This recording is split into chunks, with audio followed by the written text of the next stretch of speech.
पलूस तालुक्यातील भिलवडी येथील साने गुरुजी संस्कार केंद्राचा 19वा वर्धापन दिन साजरा करण्यात आला। पलूस तालुक्यातील भिलवडी येथील पूज्य साने गुरुजी संस्कार केंद्राचा 19वा वर्धापन दिन विविध सामाजिक उपक्रमांनी साजरा करण्यात आला। सामाजिक कार्यकर्त्या सौ सुनीता चितळे यांच्या अध्यक्षतेखाली व कवी ज्ञानेश्वर कोळी, बालभारतीचे पाठलेखक संदीप नाझरे यांचे प्रमुख उपस्थिती होती। प्रारंभी खरा तो एकची धर्म या प्रार्थनेने सुरुवात झाली। मान्यवरांच्या हस्ते साने गुरुजींच्या प्रतिमेचे पूजन करण्यात आले। कवी ज्ञानेश्वर कोळी म्हणाले की संस्कार हरवल्याची नकार घंटा वाजवण्यापेक्षा मुलांना पर्याय उपलब्ध करून द्यावा। साने गुरुजी संस्कार केंद्राचे कार्य नंदादीपासारखे असून त्यांचे अनुकरण करणे गरजेचे आहे।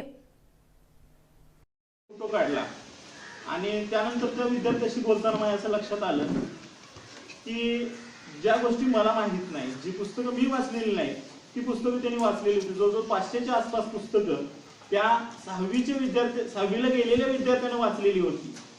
आणि अनेक म्हणजे ययातीसारखी कादंबरी असेल, कोसलासारखी कादंबरी जी मी आता ह्या 6 महिने पाठीमागे वाचली, अशा मोठ्या मोठ्या कादंबऱ्या त्यांनी वाचलेल्या आहेत। आणि इंग्रजी पुस्तकांची भाषांतर तीच पण त्या विद्यार्थ्यांनी वाचलेली होती। त्याचबरोबर आणखीन एक पुस्तकाचा उल्लेख मला करावा लागेल, म्हणजे पुस्तक अजून शोधतोय, मला अजून मिळालं नाही ते, म्हणजे बालभारतीतल्या निवडक कविता म्हणून एक पुस्तक आहे, ते नेटवर उपलब्ध आहे। तसंच बालभारतीतले निवडक पाठ, म्हणजे आतापर्यंत 50 वर्ष झाली बालभारतीला, तर त्या 50 वर्षामध्ये जे निवडक पाठ होते, आले गाजले, त्या पाठांचं पुस्तक त्याच्याकडे होतं। आणि त्यातूनच मला माहित झालं की आपल्या सांगली जिल्ह्यामध्ये आतापर्यंत 3 लेखकांचे पाठ अभ्यासक्रमामध्ये समाविष्ट झाले। त्यामध्ये